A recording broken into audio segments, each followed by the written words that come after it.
Hello everybody and welcome. I'm back. This is A to C Stitch with me number 57. And it's been a long time. If you have followed my floss tube and my updates, you know that just life has gotten in the way. So it hasn't been too easy getting the time to sit down and film with you. So I'm trying this now. It will take a little bit of adjusting to do, I believe. Not quite used to doing this right now. We will be fine. We will work something out. So, as always, let me zoom you in and start stitching. So, today I thought that I would talk about a topic that a lot of people has opinions on.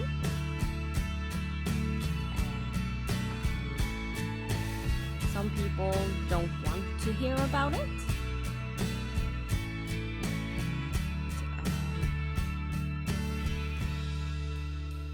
So yeah, but on my updates, I usually try to just stay to stitching and life updates.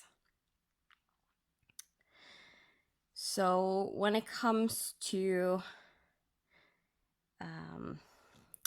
political statements, when it comes to other kinds of statements, when it comes to beliefs and thoughts and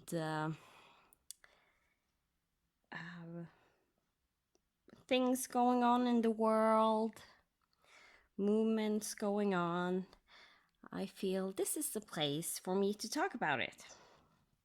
And as I have said before, like if I talk about anything that you don't like, but you still want to see me stitching, like there is a mute button.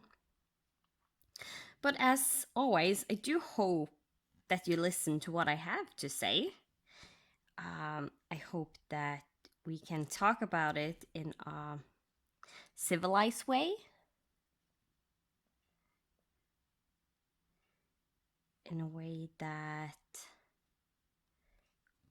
we can have a conversation about it.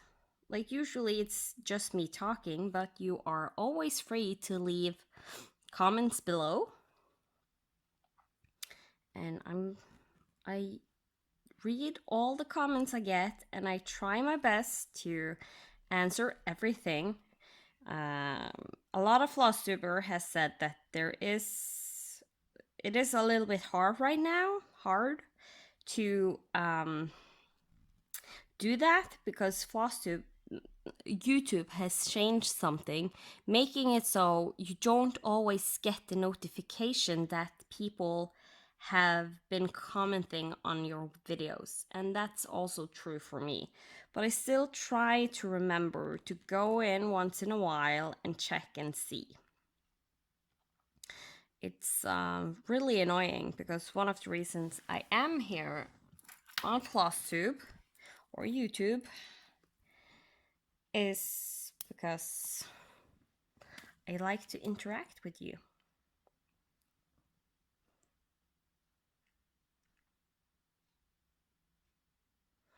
I totally did stitch wrong. This is starting off in that way. Oh well. So some frogging has to be done.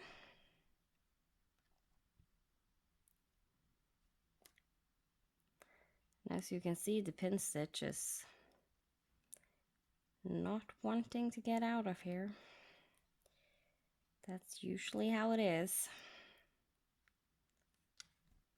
So The thing I wanted to talk about was the Black Lives Matter movement.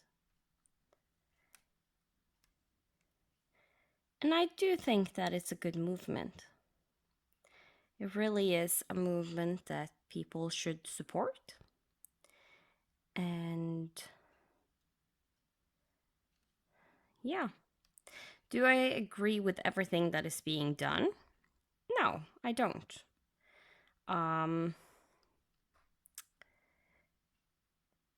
But what I have come to realize is that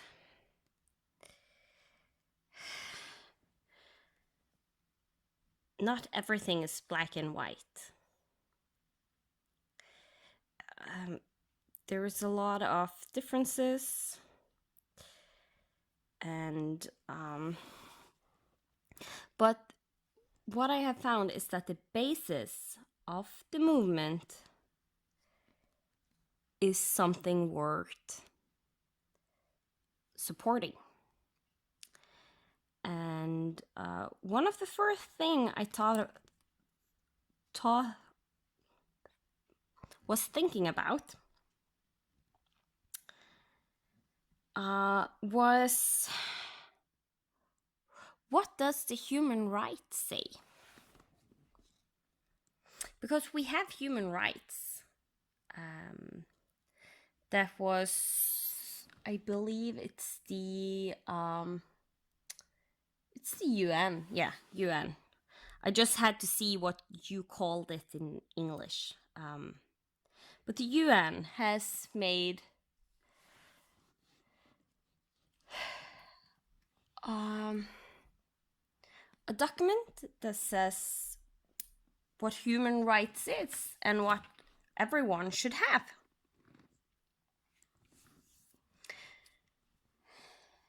And one of the things it says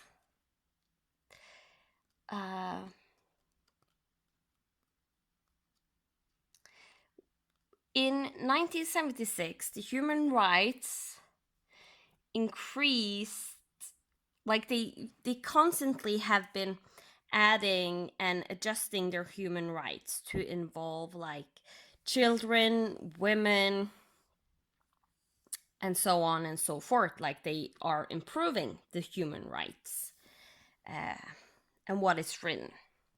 And in 1976, they included 3 economic, social, and cultural rights.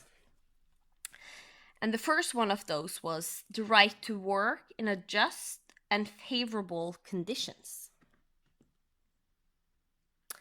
To work in just and favorable conditions.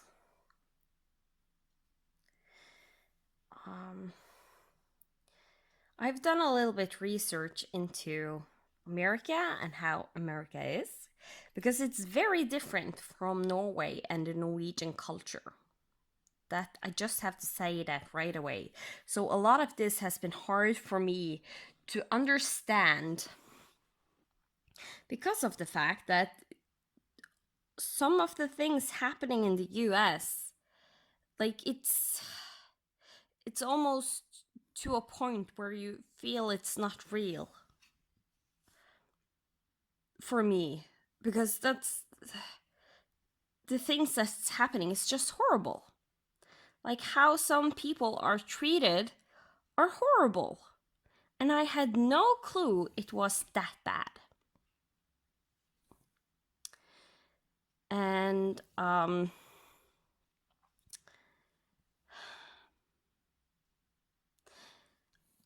I'm not sure if the Black people have favorable and just conditions when it comes to work, but I have a feeling they don't.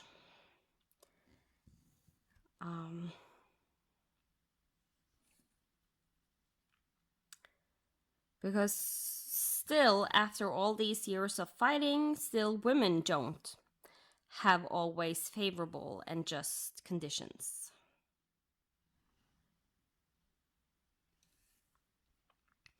But the one I was thinking the most about is the second one. And the second one says, the right to social protection, to an adequate standard of living, and to the highest attainable standard of physical and mental well-being.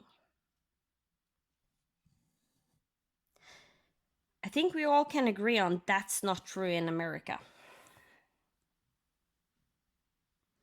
Like, don't come here and tell me that what happened to Floyd was in any way social protection. He wasn't socially protection. The system that was supposed to protect him and everyone else failed him. That's not social protection.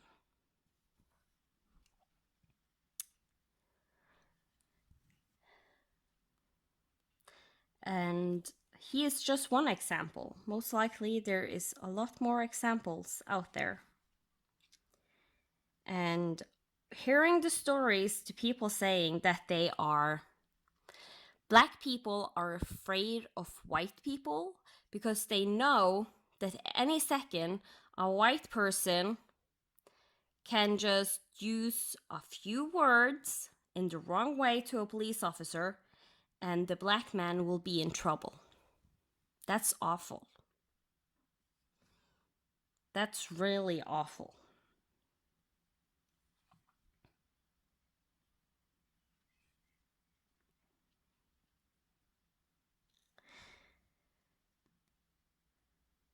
And the last one, it's the right to education and the enjoyment of benefits of cultural freedom and scientific progress. This one is one of those human rights that is really high on my heart because I am a teacher. Like, even though I'm not a teacher right now because of my physical condition, I am a teacher by heart, and that one's important to me. And this is also something that can be said is not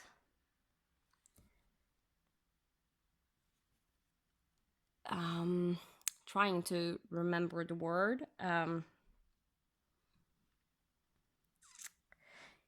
It's not equal for everyone in the US.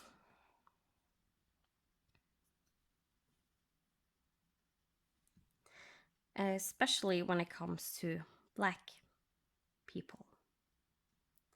And that's a shame. And those are the reasons that I support the Black Lives Matter movement, because I think they have a valid cause. I think that there are human rights not being upheld in the US with how the Black people are treated.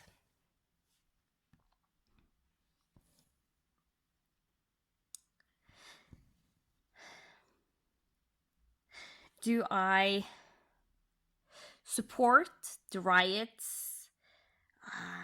To some degree, the bullying that is going on? I know some people are saying, oh, there isn't bullying in the stitching community. They're just saying that people need answers for their actions.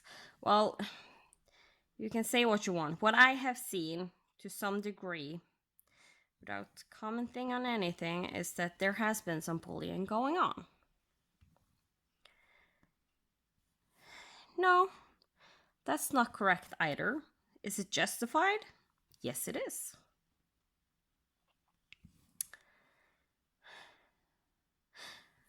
But I think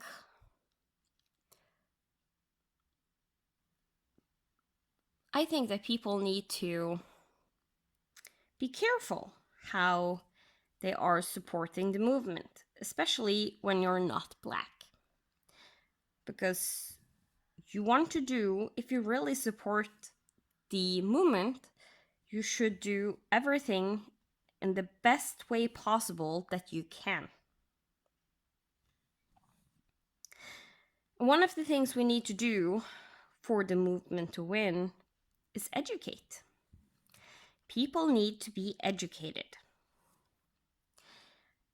either by themselves trying to educate or other people correcting them.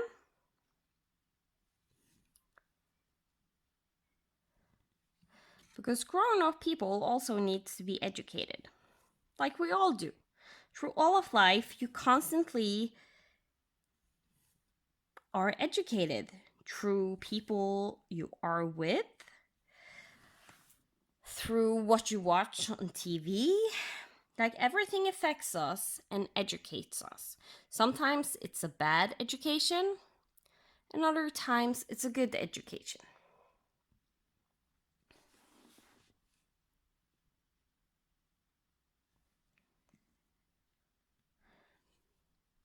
But we still constantly are educated. So, and that's the thing, we need to learn and adjust to become better persons.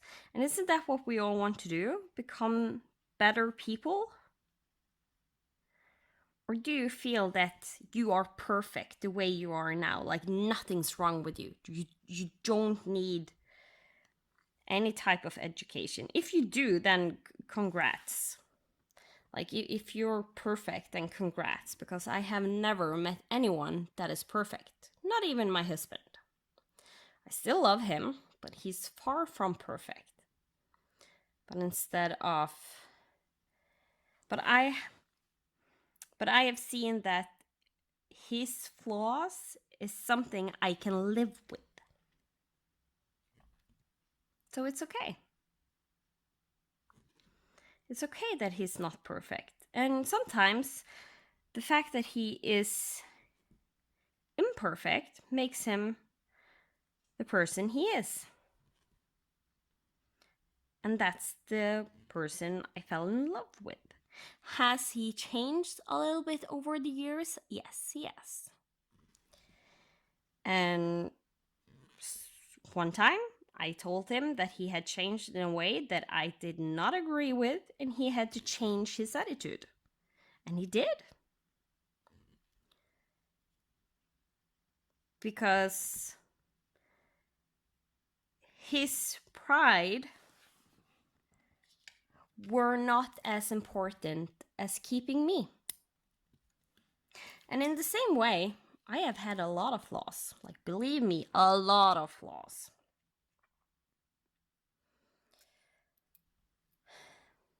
I am grown up in a religious system that believes that homosexuality is wrong, it's a disease, stuff like that. And for a long time I believed that because that was what I was taught to believe. But was it correct? No, I don't think so, because when I got older and I started to learn and educate myself and try and find out how things really were, I found out that I was wrong. Or the beliefs I had previously had were wrong. The beliefs I were grown up in, forced into, weren't correct. They were incorrect. So I adjusted my view. But the thing is, like, adjusting your view is one thing, but it's a hard process. And also, not only adjusting your view for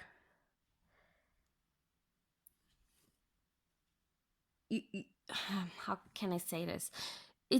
You can't just adjust your view. You also have to kind of adjust your feelings, and that takes time. And it takes understanding and compassion. And it takes a will to wanting to change. A will to wanting to become a better person.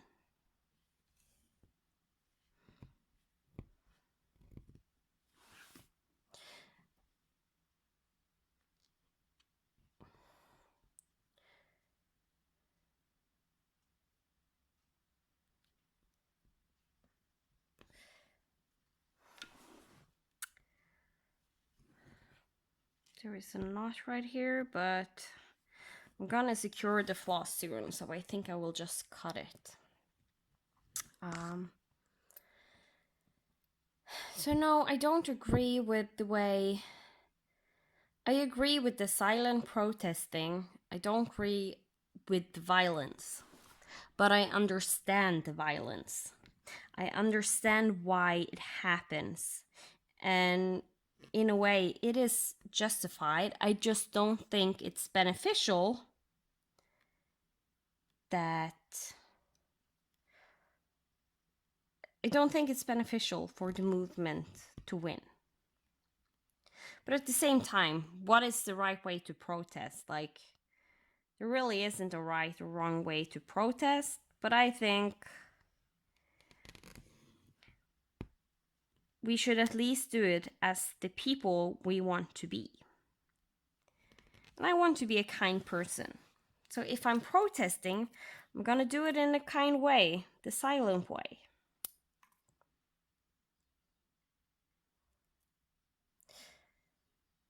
Because yes, the rage is justified. It is. It's something that is very natural for us to do. When my son was around 2 years old,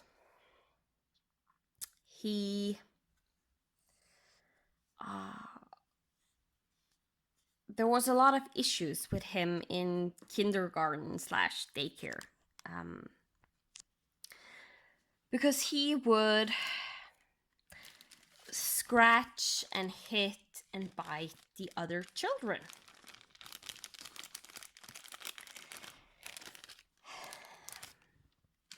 And in the beginning, I was very frustrated by this.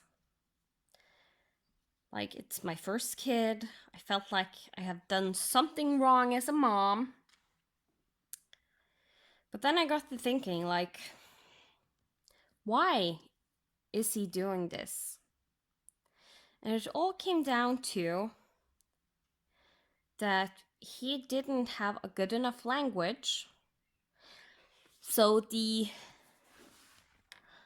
other children sometimes just took the toy he was playing with, and he didn't have the word to say, "Give me the toy back, I was still playing with that." So instead, he would hit them because he was mad at them for not understanding him. Or maybe he wanted to borrow a toy and he tried to take it, and the other kid got mad, and he got frustrated because the other kid didn't understand that he wanted to borrow the toy.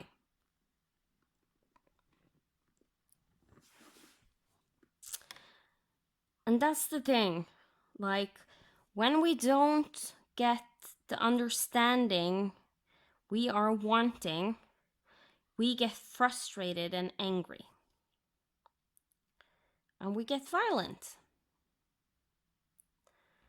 Because that's one of the ways to get out frustration. So I do understand that the protesting is happening in the way it is because there is a lot of frustration going on. And it's okay to feel frustrated. But at the same time, what I did teach my son was that yes, you are allowed to be mad, you are allowed to be frustrated, but you are not allowed to hurt other people.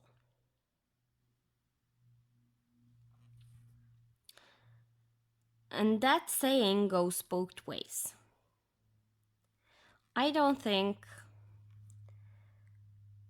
protesters should hurt other people. But I do think they should be protesting. And at the same time, I don't think the police force should be allowed to hurt other people.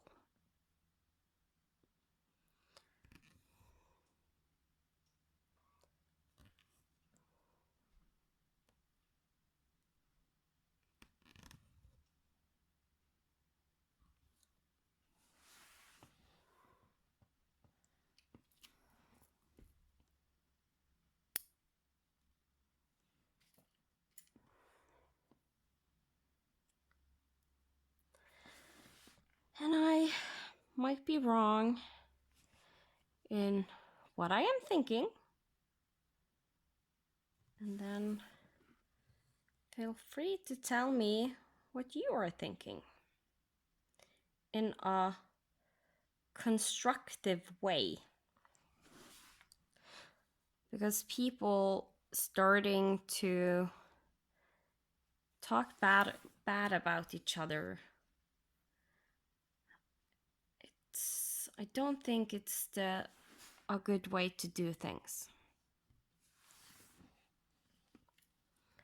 And the reason I don't think it's a good way to do things is because I don't see a way for the Black movement to win if that kind of behavior continues. Because as I said, I am a teacher at heart. And I believe that what people need is education and seeing what is happening. Yeah, sometimes it takes a little bit more drastical measures than just sit down with a cup of tea.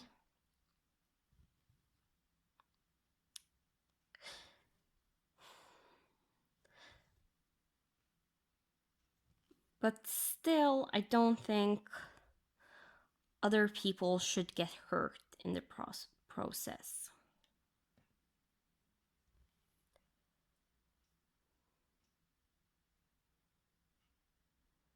Because what you're doing if you're protesting against something and other people get hurt, you're creating more anger.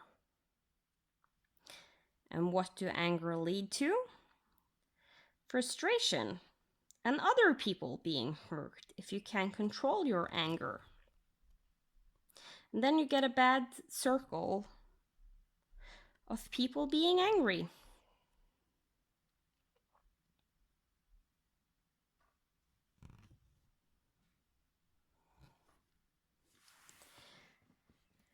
But I am no expert. Like maybe that's what needs to be done.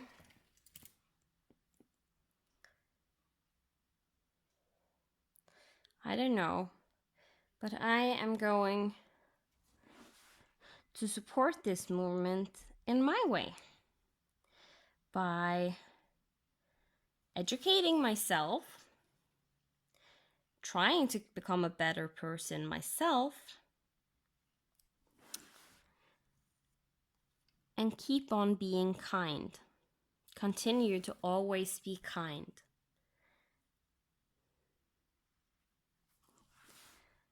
Because maybe, just maybe, with me being kind to someone that doesn't deserve it, maybe that will help them change their view. And get a view that is more synchronized with the human rights.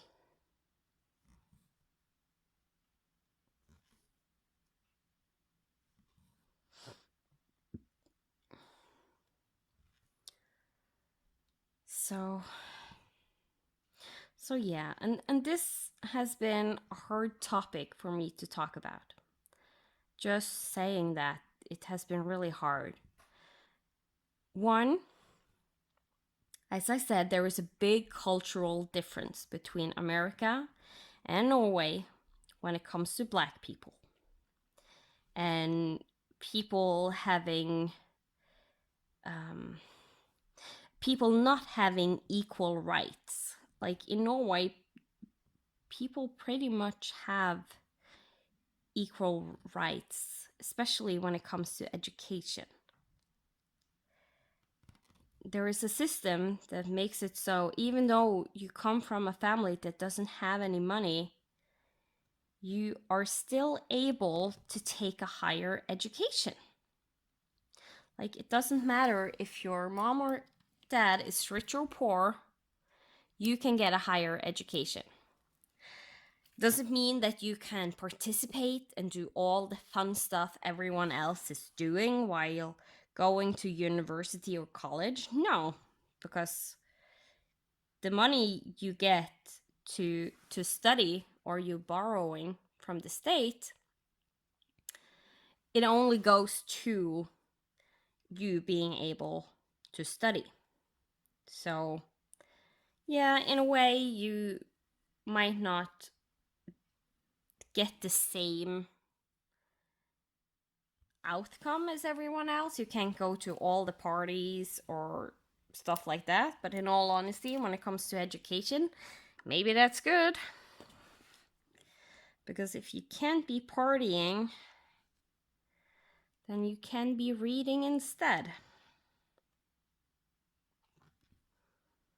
And you can have fun without having to use money, and you can be social without having to use too much money.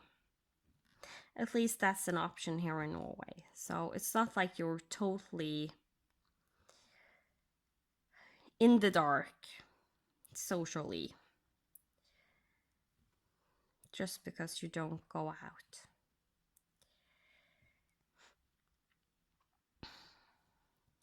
So yeah, there's a big cultural difference. That's one of the reasons. The other one is English is not my first language.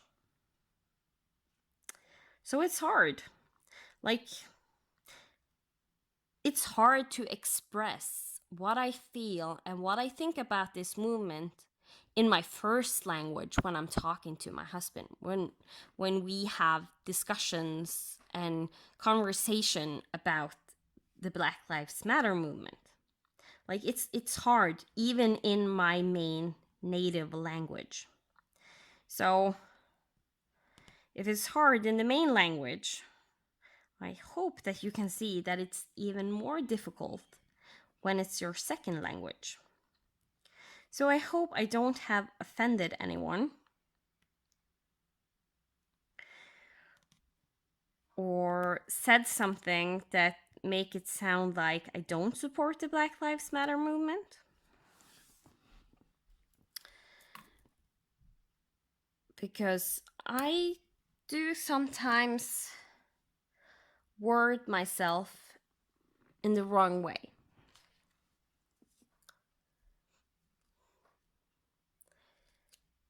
And that's one to do with, as I said, my English not being the first language, and also because of my chronic illness. Like, sometimes I think something in my mind and something else comes out my mouth. Like, somewhere along the way, there is a glitch making it so not everything is said the way it was supposed to be said. That is... So yeah, I do try to...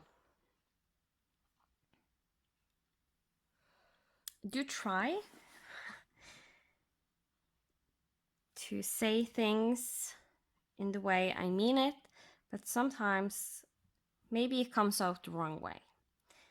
And if there is anything that you feel like was wrong of me to say, that you don't agree with, you are free to leave me a comment below and we can have a conversation about it.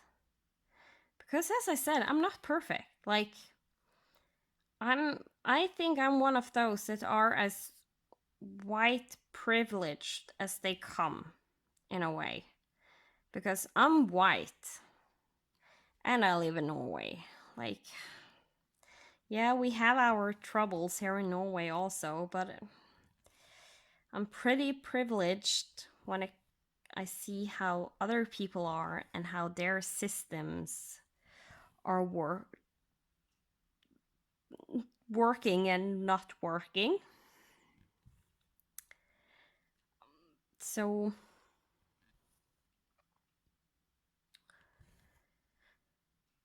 yeah, I feel I'm one of the privileged ones. Were I raised in a wealthy home? No, I wasn't. I were not raised in a wealthy home. I was one of those kids that saved money, loved saving money, and loved counting how much money I had saved. So when I was little, I got an allowance each week, and so did my siblings. It was a small allowance, and we were allowed to use it on either to save up to something we wanted or buy candy for that Saturday. We usually got it on Saturdays. So we could either buy candy or we could save the money to try and use it for something we wanted. And also remember, I am grown up in a home where celebrating your birthdays wasn't allowed. We didn't celebrate Christmas or anything like that. So I didn't get money except for my allowances.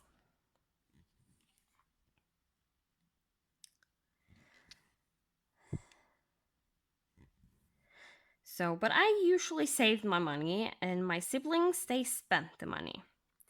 And when money was really bad, my mom had to come to me to ask to borrow money to buy bread for the family.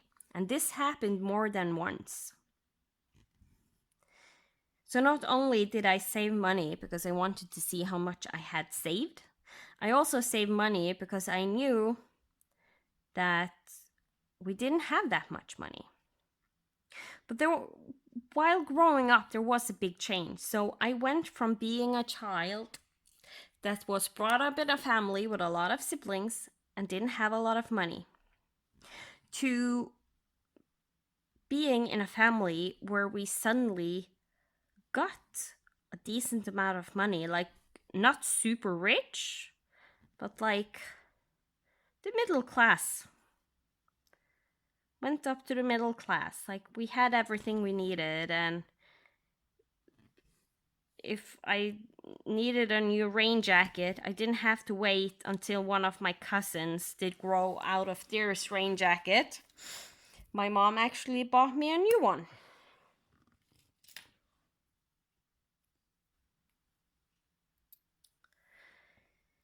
So, in a way, I think I have experienced both sides. And the funny thing is, in a lot of ways,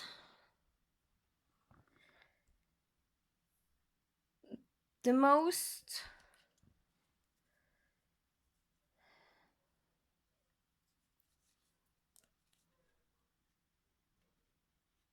the best memories I have isn't from us having a lot of money or not having money at all. It's from what we did with what we had. Because there will always be economic differences. It shouldn't be that way if it's just because of your skin color. But there is economical differences. Like some white people are rich, some white people are poor. And unfortunately, that's hard to say about black people because it should be the same way. Because everyone is equal.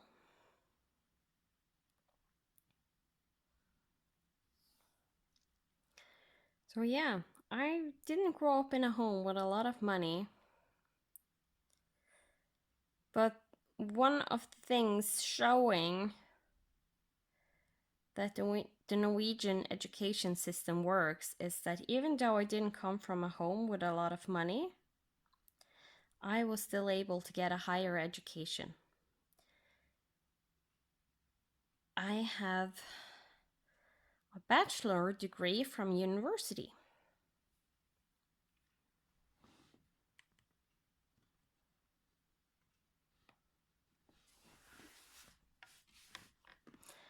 And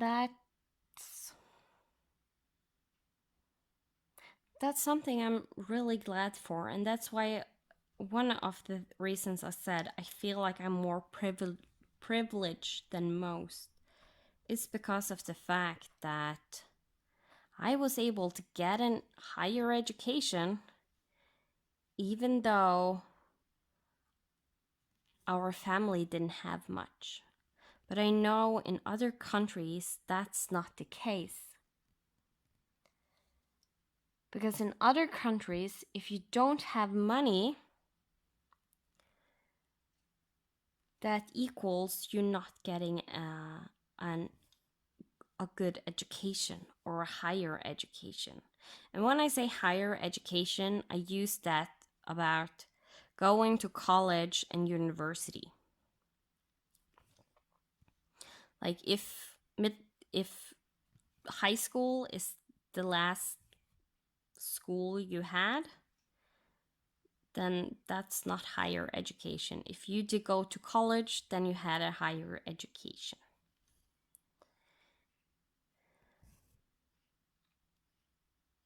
That's at least how I look at it. I might be wrong.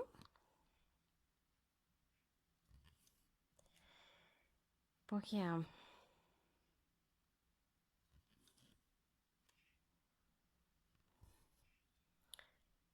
And I think in 2020, we as people all over the world should have become further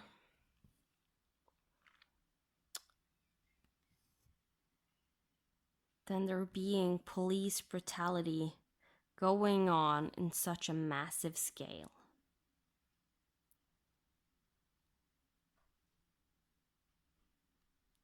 And that's also one of the things that is really difficult for me to understand. Because in Norway, you have the criteria for becoming a police is really hard. And it's a long education, so it's a higher education to become a police officer. You have several tests you have to do. You have tests when it comes to physical strength. You have tests when it comes to your mental state to see that there isn't any that you don't have any thoughts that is not welcome in the police force, like racism or discriminating against women, things like that. They in those tests they make sure you're not a sociopath or psychopath.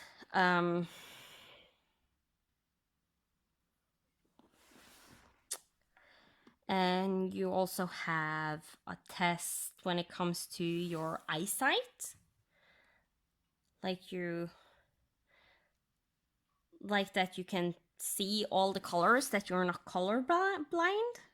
Like you think that why is that important? But it is one of the qualifications. You can't be colorblind. I'm not sure if that's still true, because about the color blindness, but I know that was a thing when I went to high school, because a close friend of mine, she wanted to become a police officer, so she looked into the criteria for becoming a police officer, and I remembered that because my first thought was that my dad can never become a police officer because he's colorblind. He can't differentiate between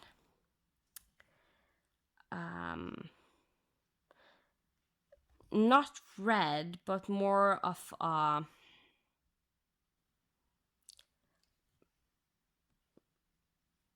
maroon burgundy color and dark blue. Like he has trouble seeing those colors, which is a very unusual type of color blindness. He also has trouble with red and green. So yeah, so that's why I remember that with the police and color blindness. Because that was my first thought, that he couldn't become a police officer even though he wanted to, because the rules are so strict. And I think that shows Snoop Dogg actually put out a picture on Instagram where he compared the police brutality in 4 different countries. You had Norway, which is in Scandinavia. You had Finland, which isn't considered part of Scandinavia, but is considered one of the northern countries. And you had Germany. So you had 3 countries from Europe. And you had at last you had the US. And just like, you could see that the longer education a police officer had, the less police brutality there was.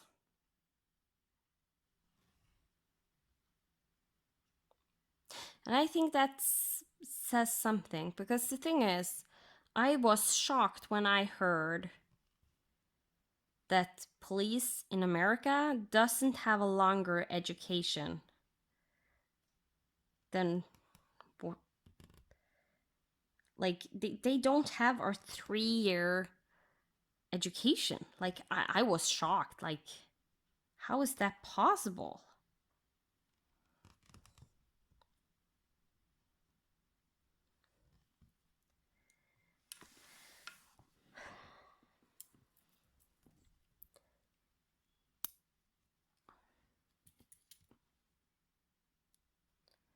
And I think that's also where I realized why this movement,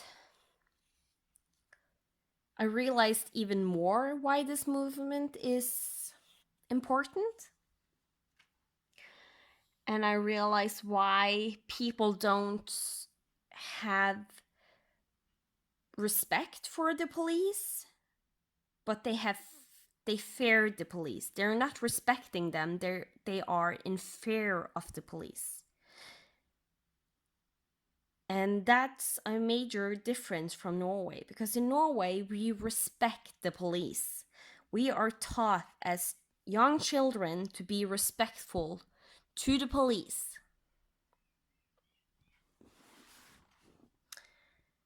And we're taught that we shouldn't fear the police, like they're not out to get us unless we do something criminal, but they're there to protect us. But what the police in America has shown is that a lot of them isn't there to protect. They're just there to try and control society.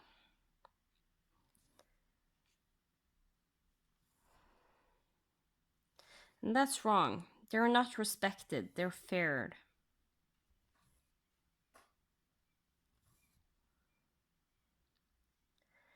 And I think that when it comes to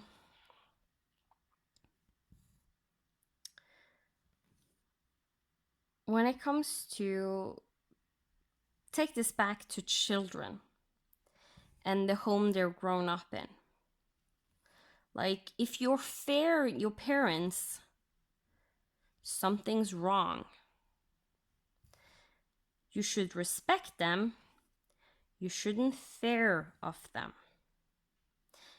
And if you respect them, you're more likely to do what they say. If you fear them, there's a bigger chance they will rebel.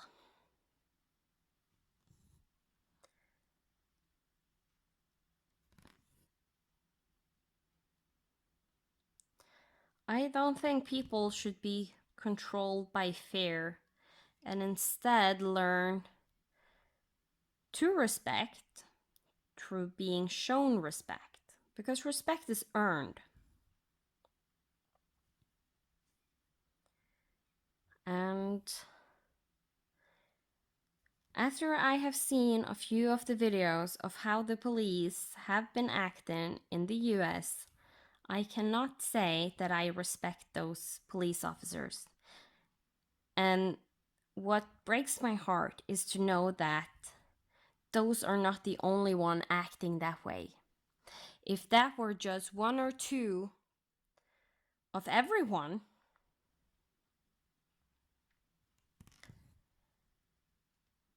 that wouldn't be so bad. Like it's still not perfect, but it's okay. You had one or two bad sheeps, but the rest of them is okay.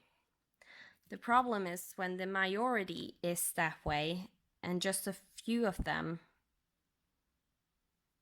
deserves your respect.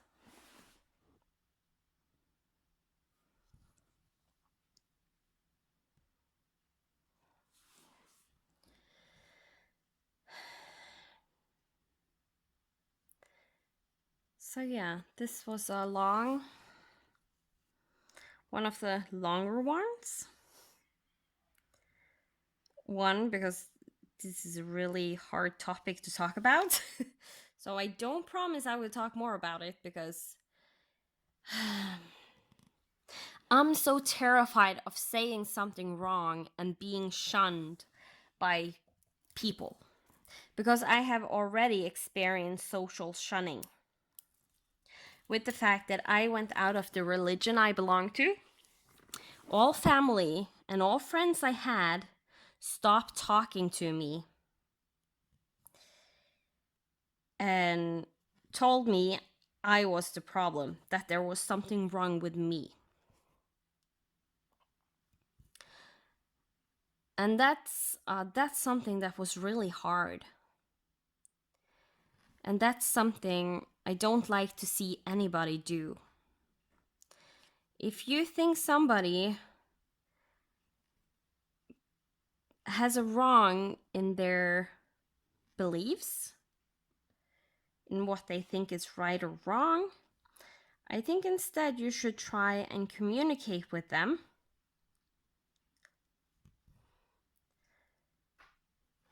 and not start socially shunning people or just, yeah. Even though they deserve it, because some things, like being a racist, I don't think that's right. And I think people that are racist need to be educated, but I don't think they need to be shunned. I think instead of freezing them out, we need to try and change their point of view.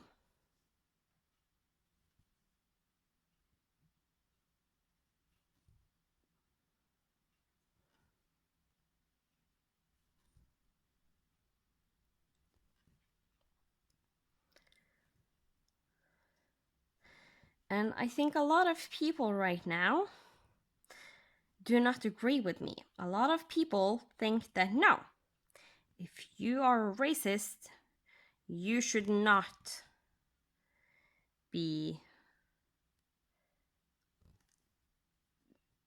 treated in a nice way.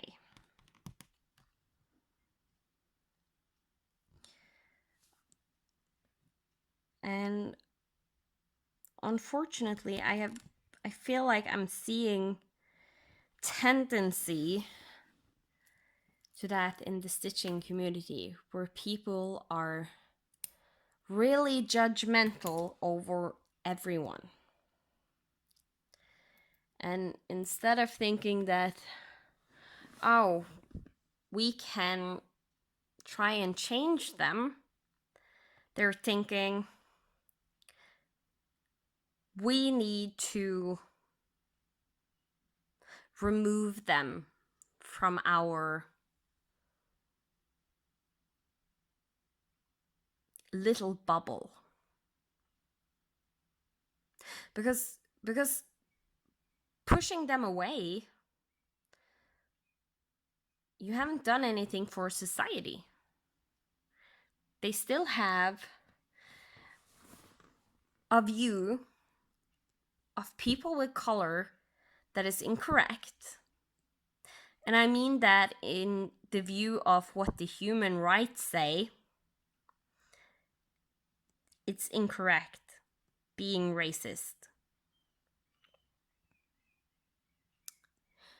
And instead of trying to show them that everyone is equal and everyone's deserved to be equal, and you shouldn't be judged just because of the skin of your color,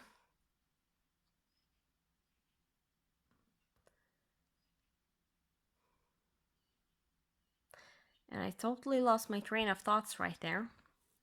This video has been going on for a while.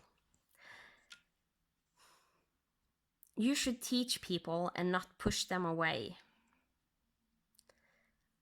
Or at least you should try and educate them before pushing them away. That's a better way of saying it.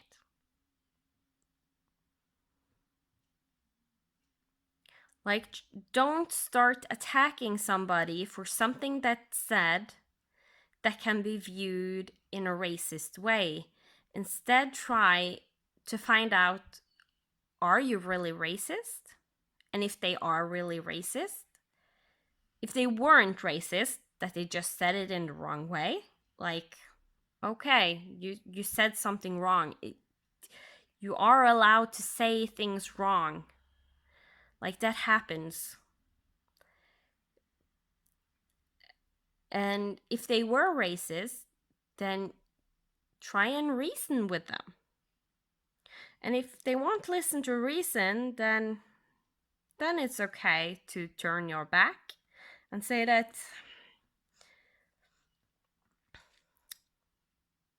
you're not a friend of me if you can't see that everyone is equal. Because if you can't see that everyone is equal, even though they have another skin color, that means if I were born with a black skin color, you would not be talking to me right now. And that is not something you can decide. Which skin color you are born with is not a decision you self-made. It's not something that defines who you are. It's not something that defines if you're a criminal or not. What defines who you are is what you do and what you say. And the same with if you are a criminal. Like, that has everything to do with what you have done, not the color of your skin.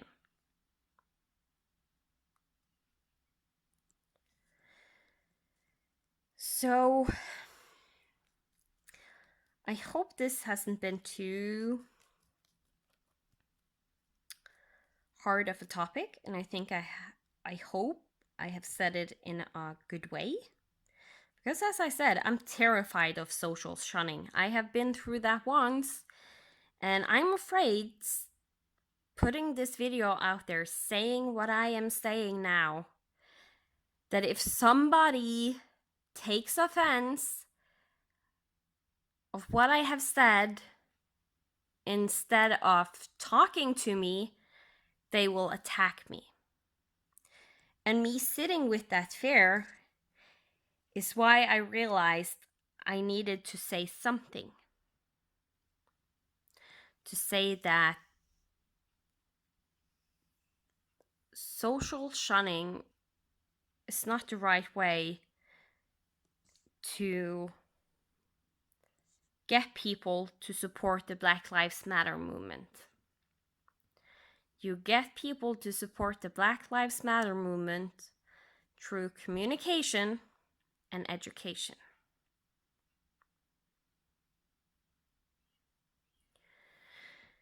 So, we got a good amount of stitching done today. Yes, I am just jumping over the topic. Like, ending it there, jumping back to my stitching, which you will have watched all the time while I was stitching.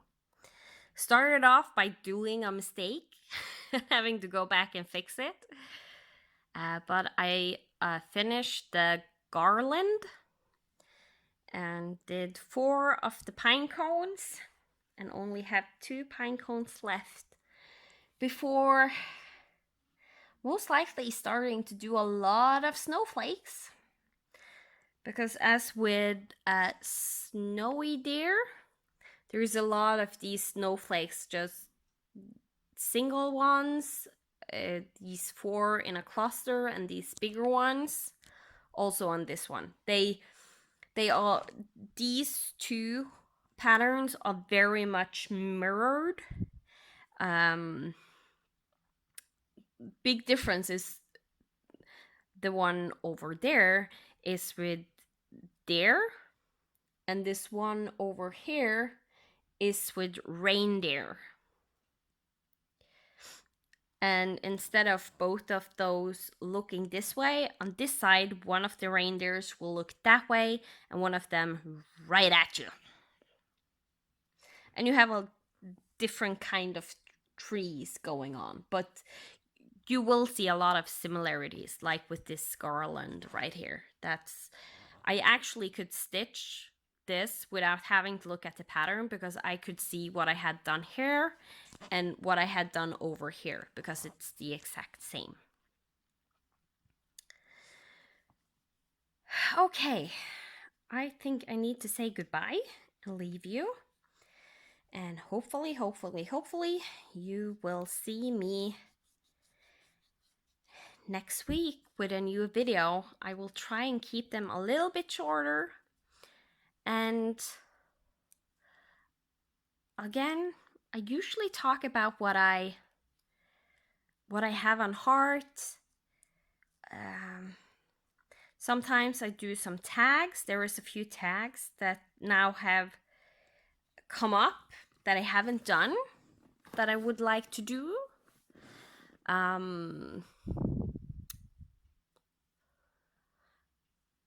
I was also thinking about maybe doing some kind of trivia kind of video,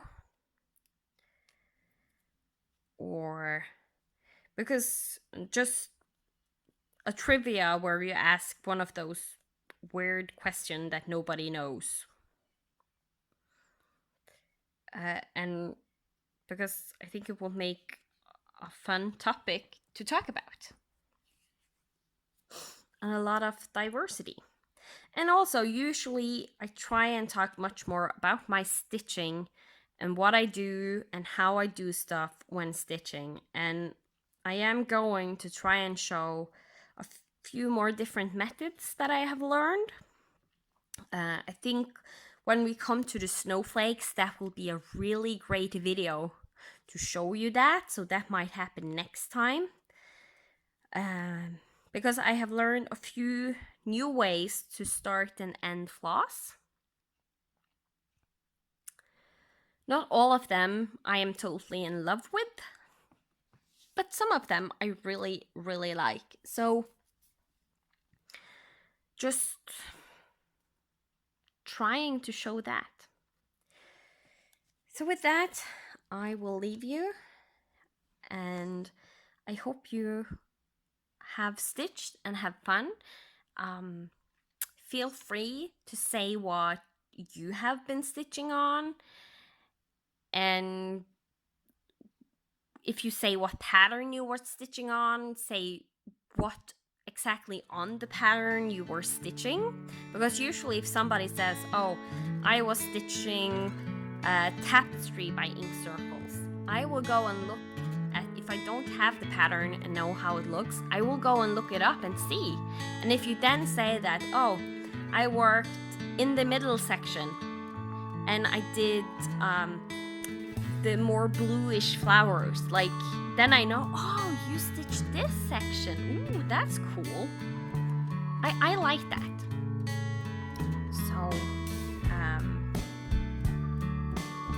So yeah, feel free to do that. And I don't always talk about Black Lives Matter, politics and stuff like that. So feel free to come back next time. And next time I promise there will be a different topic we talk about, because I try to change it up so it's not, so it's something, there's something for everyone. So have a nice week and weekend, and I will see you next Friday. Goodbye.